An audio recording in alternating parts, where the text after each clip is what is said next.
Bismillahirrahmanirrahim. Alhamdulillahirabbil alamin. Allahumma shalli wa sallim ala sayidina Muhammadin miftahi babi rahmatillah adada ma fi ilmillah salatan wa salaman daimain bidawami mulkillah wa ala alihi wa sahbihi. Allahumma shalli ala sayidina Muhammadin salatan taftahu biha lana futuhal arifin wa tufaqihuna biha fid din wa ala alihi wa sahbihi. Assalamualaikum warahmatullahi wabarakatuh. Alhamdulillah pada waktu akhir duha ini menjelang zuhur kita masih bisa ya, dan mudah-mudahan selalu bisa sampai akhir umur nanti, setelah umurnya panjang seperti umurnya Nabi Nuh, ribuan tahun ya, sehat walafiat, kita bisa istiqomah cari ilmu dan kelak wafatnya husnul khatimah. Amin Allahumma amin. Ini banyak orang-orang termasuk mungkin kita tidak belajar Al-Quran dengan baik dan benar. Jangankan kok belajar isinya. Belajar bacanya saja, wallahu a'lam. Membacanya saja juga masih wallahu a'lam.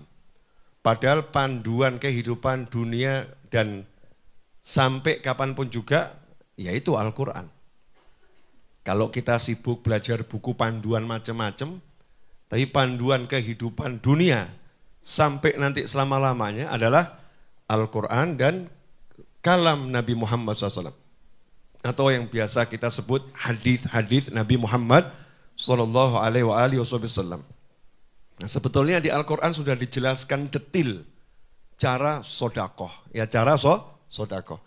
Saya akan bahas satu atau dua ayat. Yaitu dalam surat Al-Baqarah ayat 267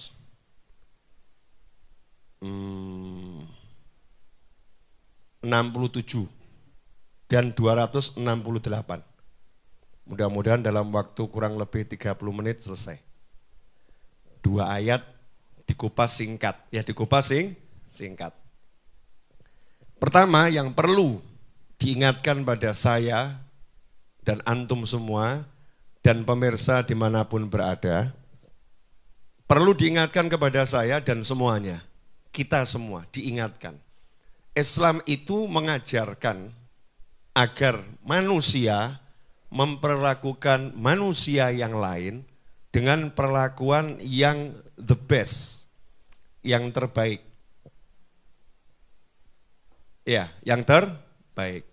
Memperlakukan makhluk Allah dengan perlakuan yang terbaik. Itu Islam. Dalam segala hal, sampai kita lihat urusan yang paling sadisnya manusia. Manusia ini kan sadis juga ya. Ayam dibesarkan, disayang-sayang, udah waktunya diapakan? Dimakan. Gitu. Dimakan, disembelih, dimakan. Itu kalau difilmkan gitu ya, sadismu terhadap ayam. Bisa nangis kamu tuh. Kita bisa nangis tuh kalau sedikit didramatisir gitu ya. Dari mulai kecil kamu sayang-sayang, kasih makan, dipanggil kur, dipanggil. Ya, setelah dia kelihatan oke gitu ya, kelihatan oke. Terus kamu sembelih, setelah itu kamu namanya bahasa Solonya beteti ya. Dibeteti, betul? Betul Mas Adwin ya? Dibeteti itu dicabuti bulunya, pakai air panas ya, cabuti bulunya. Setelah itu dia apa? Dia deledel, jeruannya dikeluarkan. Terus kalau di zoom, terus sama kasih bahasa, tega kamu. Ayam yang ngomong begitu ya, itu kelihatan kita sadis banget. Tapi itu sunatullah, memang. Ayam itu diciptakan untuk dimakan, untuk dimakan. Tapi Islam mengajarkan, kamu harus perlakukan ayam tadi ketika kamu sembelih dengan baik. Nyembelihnya itu pisaunya harus tajam. Dan bahkan tidak boleh baca Bismillahirrahmanirrahim. Cukup Bismillah. Nggak boleh bawa-bawa Ar-Rahman dan Ar-Rahim. Nama Allah yang dua ini nggak layak kamu gunakan untuk nyembelih binatang. Karena ini tidak cocok dengan Ar-Rahman, Ar-Rahim. Bismillah dengan nama Allah. Dan harus sekali jadi. Ojo mbok engke-engke. Bisonya ketul, ya gak pedot Pak. Pedot terakhir diputel lagi kan ya. Naudzubillah min dzalik. Gak boleh. Kuda yang kita tunggangi, kendaraan. Dulu kan enggak ada motor, adanya kuda, dan nanti juga enggak ada motor. Jangan sok kamu, wah aku enggak butuh kuda, kata kuda, tunggu tanggal mainnya. Sombong amat manusia. Nah, aku tuh kendaraan terbaik, makanya setiap kecepatan diukurnya pakai namaku, horsepower. Enggak ono sapi power. Enggak ada kan ya. Horsepower. Kekuatanku, kuda, tenaga kuda, satuannya itu. Nanti manusia itu akan mengalami satu masa, dan itu sudah disebutkan oleh Nabi SAW. Ya kita bahasakan dengan bahasa kita, akan tiba suatu masa manusia kehabisan energi. Listrik entek, ya nggak ada listrik lagi. Mobil listrik, listriknya nggak ada. Bensin, entah apapun nama energinya habis. Akhirnya kembali naik apa? Kudanya dipanggil, kuda please help me, kata muda. Ah dulu kamu gaya, gak mau saya. Sekarang ternyata kamu mau sama saya, cari-cari saya. Nah itu kuda itu kalau kita duduk di atasnya. Kalau kita ngobrol, berhenti dan ngobrol, itu gak boleh oleh Nabi SAW. Jangan jadikan tungganganmu seperti kursimu. Dia bukan kursi. Turun dari situ, tambatkan kudamu, ngobrol loh. Karena ini kendaraan, bukan kursi. Harus diperlakukan dengan yang terbaik. Apapun dan siapapun itu, makhluk Allah Subhanahu wa ta'ala. Apalagi saudara muslim. Apalagi saudara muslim. Saudara sesama manusia aja harus diperlakukan dengan yang terbaik. Apalagi saudara muslim. Ini perlu dijelaskan. Jadi jangan dianggap kalau kita menjelaskan seperti ini berarti tidak mengajarkan berbuat baik kepada yang non muslim. Mau muslim, mau non muslim, mau manusia, mau apapun itu makhluk Allah Ta'ala harus diperlakukan dengan perlakuan yang terbaik. Tapi kalau sesama muslim memang ada poin tambahan, wajar toh ya. La yu'minu ahadukum hatta yuhibba li akhihi ma yuhibbu li nafsihi. Atau kama qala sallallahu. Tidak sempurna iman salah seorang di antara kalian sebelum bisa memperlakukan saudaranya seperti dia memperlakukan dirinya sendiri. Kalau dia nggak suka itu, maka dia juga nggak akan beri saudaranya itu. Kalau dia nggak suka makanan itu, maka dia tidak akan berikan makanan itu pada saudaranya. Kalau dia nggak mau lewat sana, takut ada lobang-lobang di jalanan, maka dia akan katakan pada saudaranya, jangan lewat sana. Itu bahaya. Dia perlakukan saudaranya seperti dirinya. Jangan sampai dia celaka. Dia harus bisa dapat kebahagiaan seperti aku. Dia harus bisa sukses seperti aku. Ini baru namanya mukmin yang beneran. Nah konsep ini adalah konsep yang sangat indah. Bayangkan kalau ini kita terapkan. Ada enggak muslim yang enggak sukses? Insya Allah enggak ada. Kecuali ya yang malas gitu. Karena yang sukses akan berjuang agar semua muslim jadi sukses. Akan berjuang agar semua yang lain menjadi pinter. Nah itu seperti itu ya. Dia akan buat saudaranya itu sukses seperti dia sukses. Dia akan jaga saudaranya agar tidak celaka seperti dia jaga dirinya sendiri. Itu makna la yu'minu ahadukum hatta yuhibba li akhihi ma yuhibbu li nafsihi. Lah apa kaitannya dengan surat Al-Baqarah 267 268? Allah Ta'ala mewahyukan di ayat yang 267 surat Al-Baqarah, ya ayyuhalladzina amanu anfiqu min thayyibati ma kasabtum. Yang dipanggil siapa ini? Orang-orang yang beriman. Ya ayyuhalladzina amanu. Tadi kan la yu'minu. Ya, ahadukum. Ini yang diajak bicara juga orang yang beriman. Bukan sekedar muslim. Yang betul-betul punya keimanan yang kokoh. Yang betul-betul percaya. Surga itu nyata. Bukan cuma ada tapi nyata. Surga itu bukan metaverse saudara-saudara. Bukan. Surga itu nyata. Surga itu bukan ilusi. Surga itu bukan alam maya, bukan. Tapi alam real, alamnya nyata. Yang ada setelah kehidupan ini. Ya tentunya nanti kalau kita udah pindah dan jangan sekarang dan jangan tergesa-gesa. Hei orang-orang yang beriman, anfiku, berdermalah, dermakanlah, sedekahkanlah. Min thayyibati ma kasabtum. Dari usahamu yang baik-baik. Wa mimma akhrajna lakum minal ardh. Dan juga dari sebagian yang kami keluarkan dari bumi untuk kalian.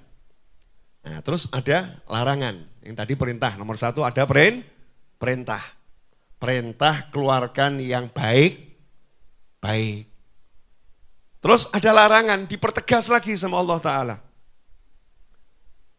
Wala tayammamul khabitha minhu tunfikuna walastum biakhidhihi illa an tughmidhu fih wa'lamu annallaha ghaniyyun hamid. Dan janganlah kalian memilih yang buruk-buruk lalu kalian nafkahkan daripadanya, padahal kalian sendiri tidak mau mengambilnya melainkan dengan memicingkan mata terhadapnya. Dan ketahuilah bahwa Allah Maha Kaya lagi Maha Terpuji. Jelas ya ayatnya ya? Jelas atau enggak jelas? Jelas ya? Suruh ngasih yang baik dan enggak boleh milih yang buruk. Jadi kalau mau sedekah itu, ya jadi sedekah itu misalnya nih, mbak-mbak ini mau sedekah kerudungnya mau disedekahkan. Biasanya yang disedekahkan yang disukai atau yang sudah enggak disukai? Jujur. Biasanya cari di lemari, ini kerudung sudah enggak kepake, ini ya enggak kepake, ini kurang suka, ini kurang cocok. Terus disedekahkan temennya, nih buat kamu, wah Masya Allah baik banget. Padahal buang sampah. Daripada penuhin lemari, betul kan ya? Kalau dibuang di sampah nanti kurang ada yang menghargai, buang kepada temennya senangnya luar biasa. Betul temannya senang, betul. Itu baik, betul itu baik, saya nggak ngomong jelek. Betul itu baik, tapi bukan ini sedekah. Bukan begini konsep sodako. Ini sebetulnya sama dengan buang sampah, cuman beda tempat. Paham ya? Sama dengan buang sampah, karena udah kita anggap ini sampah gitu loh. Ini sampah. Barang yang udah enggak kepakai. Kita enggak suka. Ngeri lagi kalau memang udah enggak suka beneran. Suruh pakai aja. Nah itu micingkan mata tuhmidu tuh gitu. Kalau cewek kan beda ya. Iya. Cewek banget ya. Jangan ngomong mirip. Betul begitu Mbak? Enggak ya, cewek enggak begitu ya. Gimana? lebih ngeri. Wallahu a'lam, yang tahu ya cewek yang begitu. Di sini kan nggak begitu ya. Ya kalau ada mirip-mirip ya wajar-wajar. Paham ya? Pemirsa, dimanapun antum berada. Jadi sodakoh itu syaratnya dikatakan sedekah. Kalau memang betul-betul pengen diterima. Dan nanti akhirnya dikembangkan dan jadi nambah. Jadi nambah, syaratnya bukan buang sampah. Kamu harus berikan yang the best, yang terbaik dari apa yang kamu miliki. Sanggup enggak kita? Latihan. Mulai nanti kalau di masjid nggak ada QRIS-nya. Kalau di Raudhah kan nggak ada kotak amalnya, adanya QRIS ya. Tapi kalau di masjid yang nggak ada QRIS-nya, Jumatan tuh ya, ada kotak amalnya. Buka dompet itu ya, siapkan yang masih baru duitnya. Jangan yang sudah letek, kamu megangnya aja, jijik. Ya, ini bahkan sekarang dikumpulkan al-jijik ini. Ya, ini nanti buat pengemis, Masya Allah. Buat orang minta ini, kumpulkan uang yang letek-letek, yang kotor-kotor gitu ya. Nanti dikasihkan kepada orang minta. Ini sebetulnya ngasih atau buang sampah. Tuh.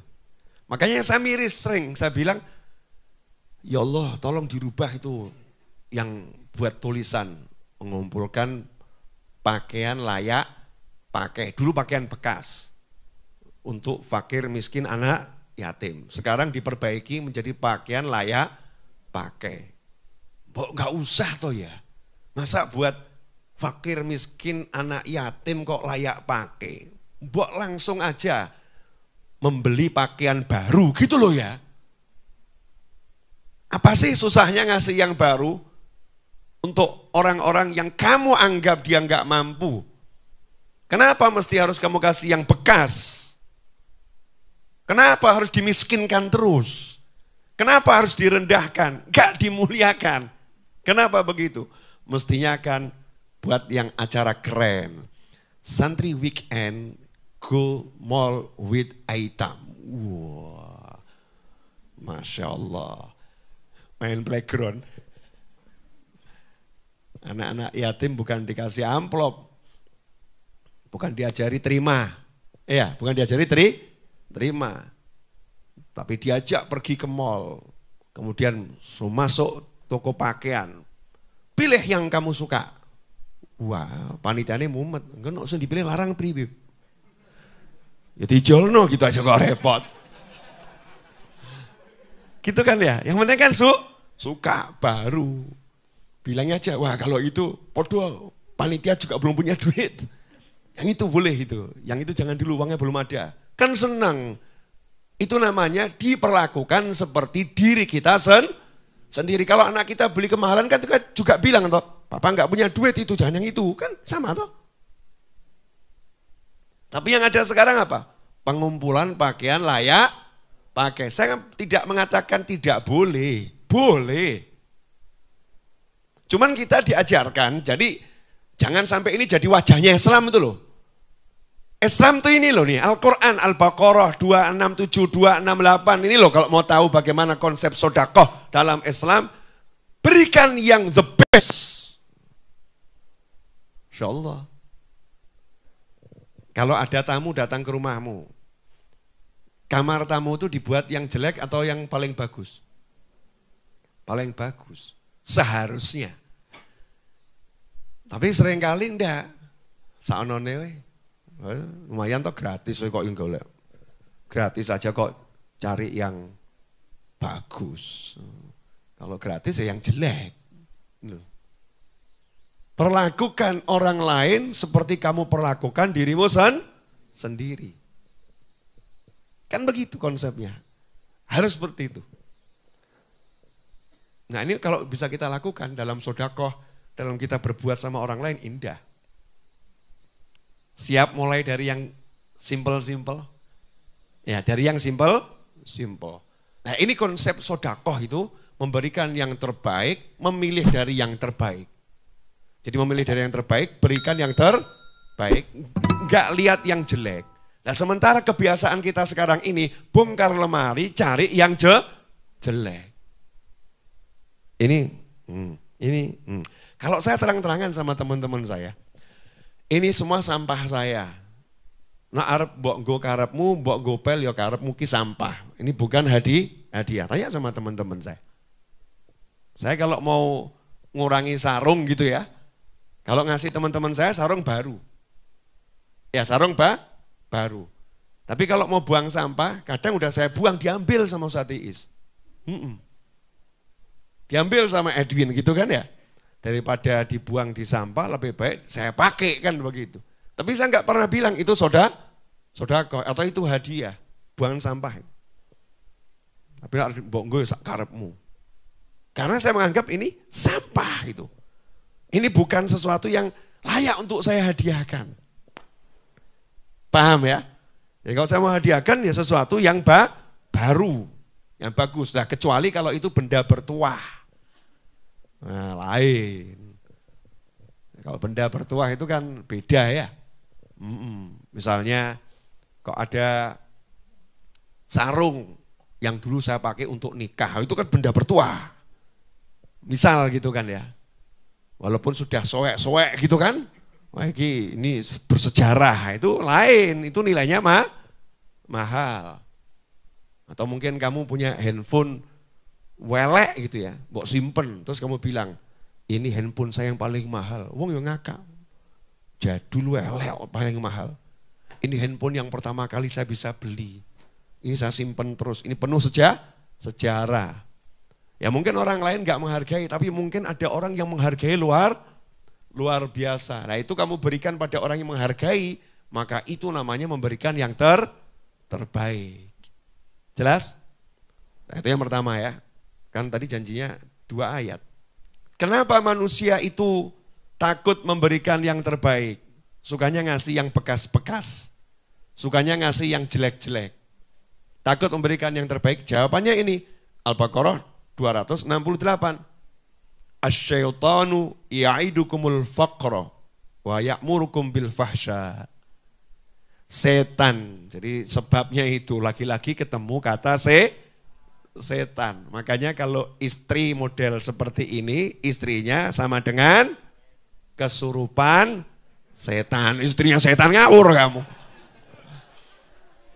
Istrinya kesurupan setan. Istrinya kemasukan setan. Kalau suami model seperti ini berarti suaminya kemasukan setan. Suaminya kesurupan setan. Apa? Ya'idukumul faqra. Ya, terjemahannya apa ini? Menjanjikan atau menakut-nakuti kamu dengan kemiskinan. Maksudnya begini. Jangan kamu berikan dia. Terus nanti kamu makan apa? Iki bojo model ngene, ngeri. Kenapa? Kesurupan setan. Berarti kamu hidup sama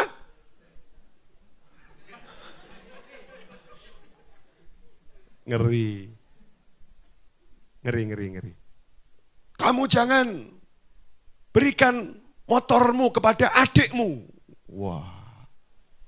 Terus nanti kamu pakai apa? Padahal nih istri paham betul, suaminya ya masih bisa beli motor. Ya. Atau istri punya motor miliknya sendiri. Mau diberikan pada adiknya, suaminya komentar. Ngapain kamu berikan adikmu? Itu didik males sama dia, padahal alasannya bukan didik males.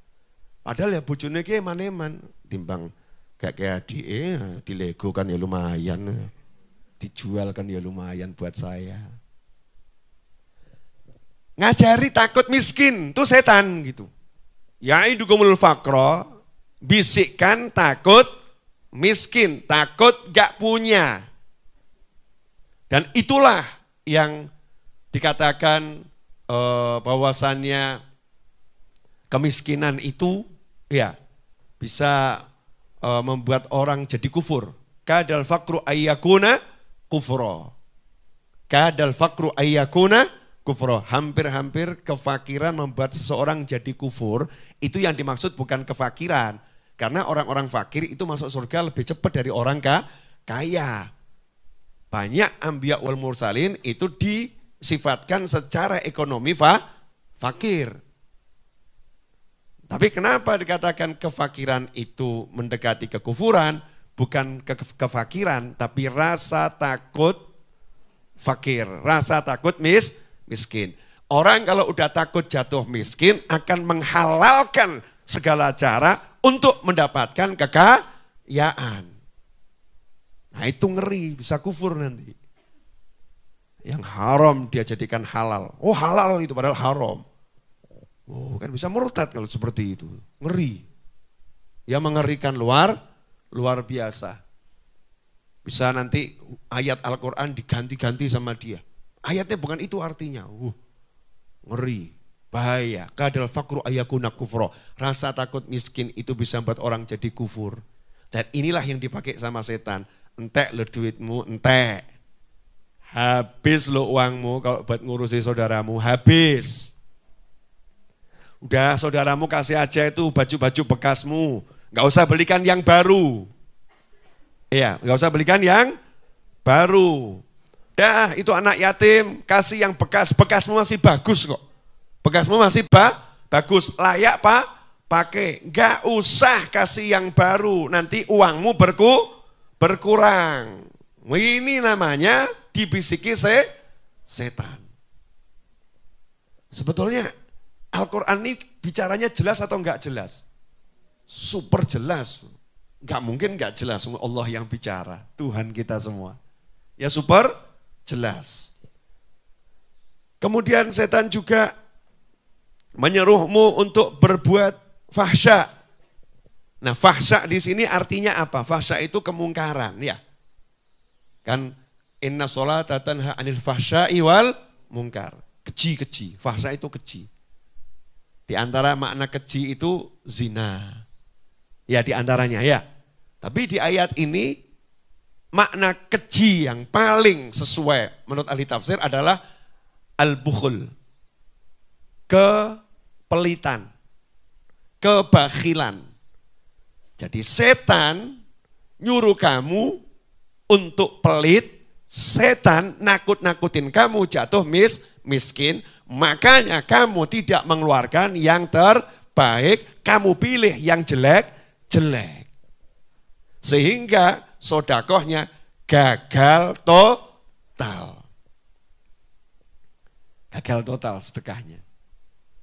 Jadi sebetulnya cukup jelas ya. Nah sebaliknya, wallahu ya'idukum maghfiratan minhu wa fadla, wallahu wasi'un alim. Sementara Allah menjanjikan kepadamu ampunan wa fadl. Dan fadl dari Allah. Kalau kamu sodakoh yang terbaik, Allah ampuni dosa-dosamu wabih entek. Nah betul ya. Makanya buat orang yang banyak dosa itu sedekah ini penghapus dosa yang luar biasa. Dulu kan gini ya. Kalau sekarang satu tombol del. Kontrol A, del. Kalau dulu biasa kayak gitu ya, dihapus dosa-dosanya. Sekarang dihapus dosa-dosanya, kita kalau ceramah nggak begini. Kontrol A, del, gitu kan ya. Atau enter format, selesai. Nggak punya dosa lagi, habis. Satu sedekah bisa menghapuskan semua dosa. Janjinya Allah nih. Wasari'u ila maghfiratin min rabbikum sampai akhir ayat. Itu nanti ayatnya juga kaitannya dengan sedekah. Ampunan. Nah wa fadl, nah ini fadl ini menarik. Fadl itu artinya kemurahannya Allah. Allah akan beri kamu balasan sesuai sisi kemurahannya Allah. Lomonya Gusti Allah, maha pemurahnya Allah. Ada orang ngasih saya roti. Saya ini lomo, sugih lomo, misal begitu ya, insya Allah kabul gitu ya. Dikasih roti, masa saya balas roti, berarti kan sama. Dikasih roti kok balasnya roti, itu sama. Gak mungkin Allah sama dengan makhluk. Kalau kamu mengasih roti, Allah balas kamu sesuai kekayaannya Allah. Lebih itu. Makanya nggak ada ukuran tuh nggak ada. Ukuran tuh hanya untuk ngiming-ngimingi gitu aslinya. Sebetulnya balasannya Masya Allah. Pol-polan Allah ngasihnya. Fadl itu selalu sifatnya memberi tidak sesuai usaha. Karyawan kerja dari Senin sampai Jumat. Gajinya seharusnya selama 5 hari itu 500.000 misal begitu ya. 1 hari 100.000. Tapi juragannya ini dermawan. Hari Jumat mau pulang dikasih gajinya 10 juta. Yang lain ngamuk, kenapa dia dikasih 10 juta? Sementara saya cuma 500.000.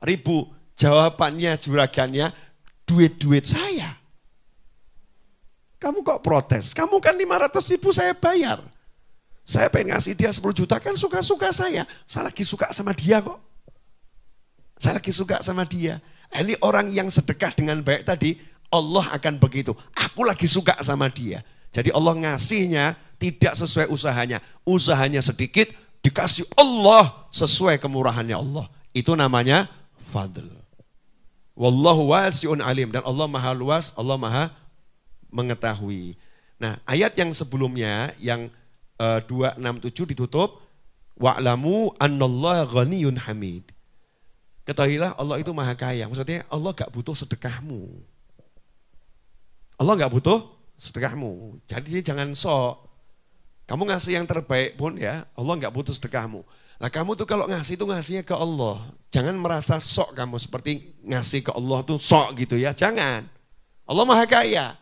Jadi dalam bersedekah kamu punya sikap, aku butuh ya Allah. Itu loh. Aku yang butuh ngasih sedekah ini. Nah, sementara ini banyak salah orang sedekah, dia butuh. Makanya gagal total sedekah. Kapan kamu sedekah? Sedekah itu 1, ngasihnya ke Allah. 2, harus yang terbaik. Ya, 3, kamu harus merasa kamu yang butuh. Bukan dia yang butuh. Ini kalau kita jalankan, indah enggak Islam ini?